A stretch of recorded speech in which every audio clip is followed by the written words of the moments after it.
Yeah, exactly. I mean, what you have to think of is impact to your business. So a lot of people will, I guess you could call them purists. They would say you need to protect a system at any cost. In some cases that might be true. You need to protect people's data and put whatever you can into protecting that data.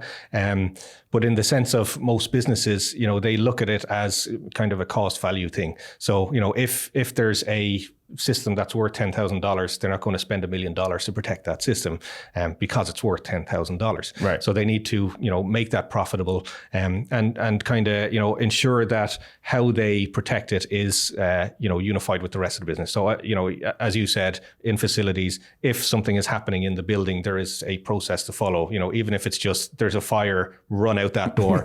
That's what the process is, right? But there is a process for it, and kind of unifying that so that the facilities guy will usually know the people in the company who are responsible for specific things.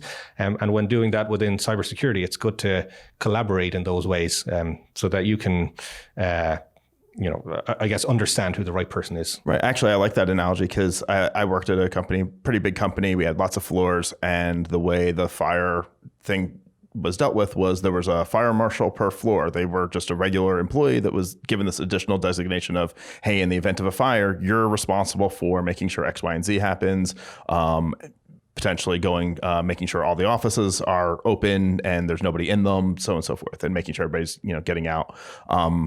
I could sort of see that same sort of applying to cybersecurity, where maybe it's somebody who's not specifically on the security team, but has some security responsibilities in the event of some sort of an incident, whether it be a physical incident or more of a virtual one. Yeah, exactly. So, I mean, an incident, I guess I kind of played it down a bit, talking about the fire thing. So if there was a fire in this building, right, you would evacuate, but there are other processes in the background, such as how do we continue offering our service? How do we keep the business alive?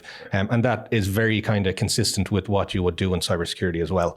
All of those things have to be thought through, and there are people in multiple parts of the business who think about that. So you as a cybersecurity person, you may know cybersecurity, you may be technical. Do you understand accounting? Right. Do you understand the other parts of the business and how they work? Probably not. So that's why you talk to those people and help to understand their processes in order to bring it into your strategy.